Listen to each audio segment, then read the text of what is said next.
Talking football for the first time this year on NE10 now, the podcast. We go up to Manchester and we talk to Alejandro, Santiago, and Austin Spille from the defensive side of the football for the St. Anselm Hawks.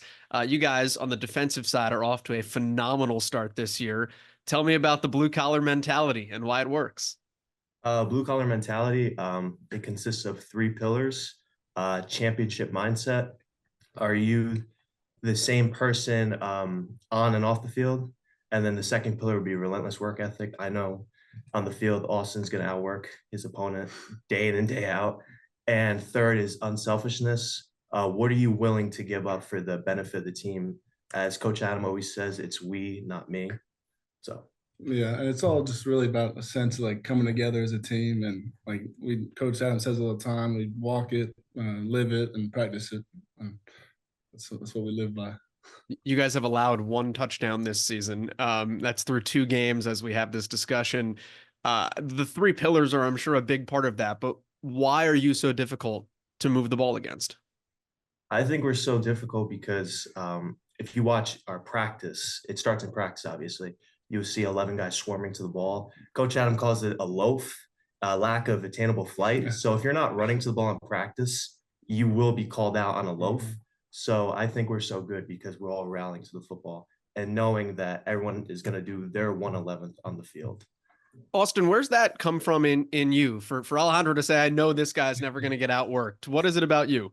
I mean, it means a lot coming from him because he's obviously captain on this team. He's a big part of our team, and he himself has a high work ethic. And I mean, it's like on our defense, we practice at swarming the ball, and then this year especially, the emphasis was get that ball out. Yards don't matter, get that ball out, and that's what our goal is. When you get the ball out and recover it, tell me what happens next. We have a sacred bucket. You got to fill the bucket. Coach Adam says the bucket is sacred. That bucket comes with us on the road. It comes with us in the hotel rooms. Like, that is sacred. So when we get a takeaway, we slam it into the bucket. Why? Like, what, I feel like people look at it and say it's a trash can, right? But like, what makes it special? Why did that thing stick for you guys? Well, if you look at the bucket itself, it's kind of beat up, raggedy. It's got a lot of marks on it. It's grit. Yeah, it's gritty, and it kind of represents us as a team. So, yeah. Austin, tell me about your game in particular. You get after the quarterback really well too. You've got a sack in the first two games of the season. How do you get into the backfield? It's part of that BCM mentality. It's relentless work ethic. I'm always just trying to work my hands, trying to get around the corner, and ultimately get to that QB. Alejandro, how would you define your game? I would say fast. Coach Anselm always says fail fast, move on. So I'm not afraid to make any mistakes on the field. And if I make a mistake on the field, you move on to the next play. You're only as good as your last play. So short-term memory, I should say. Tell me about your growth and development as a player, because through your first two games, you have 22 tackles. In your first 2 years of college, you had 27. Yeah. What's clicked? I think I took a big approach on recovery in the offseason. My first 3 years of college, I was always soft tissue. Something was always wrong with me. Now I'm getting into more rolling out, more active recovery with my diet and everything. So I think staying on the field as long as I can is really showing that I can produce on the field. Do you noticeably feel different in the way that you're able to run around? Different. Yeah, it doesn't feel like I need to come out. I'm not tapping myself out of the game as much as I used to. But yeah. What's it like for you to be a captain? It's truly an honor. Not many people know this. I transferred in here to St. Anselm in 2022 when I was a sophomore. So coming into a new school, I felt like no one really knew who I was. But as I got comfortable, I started to notice that I was a true role model to the younger student athletes here at St. Anselm. So I'm just a testament to my teammates for trusting me in this position. What made you transfer in? Coach Adam, I was in a community college in New Jersey, and once I first met Coach Adam, it was awesome. His message to his players, he sold my parents. It was just an amazing fit. So Alejandro is from Woodbridge. New Jersey is it's not too close to Manchester, but it's not that far because Austin, uh, you're from Texas.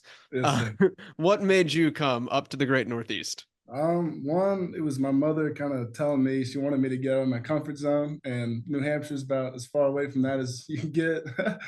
And then I guess I came here and I met Coach Adam and the whole staff, and I loved their defensive scheme, and I saw a perfect fit for it. So What's it like to get outside your comfort zone? How hard was that to embrace, and how has it shaped you?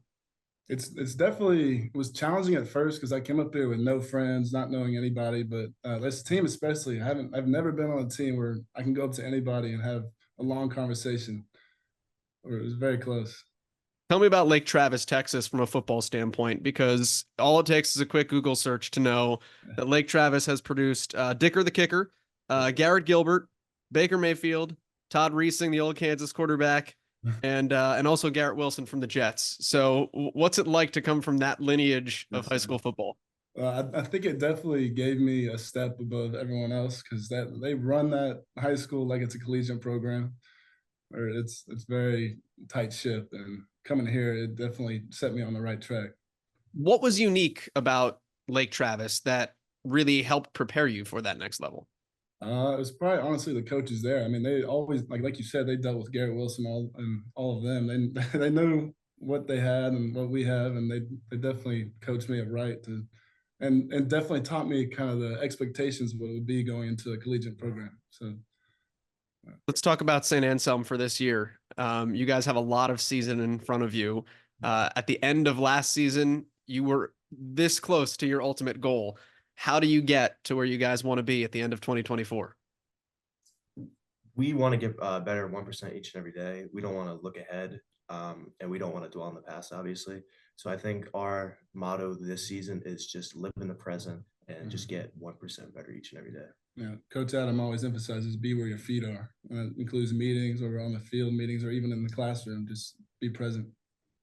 Gentlemen, congratulations on your success in your careers thus far, and certainly best of luck as you travel to AIC and throughout the rest of 2024. Thank you.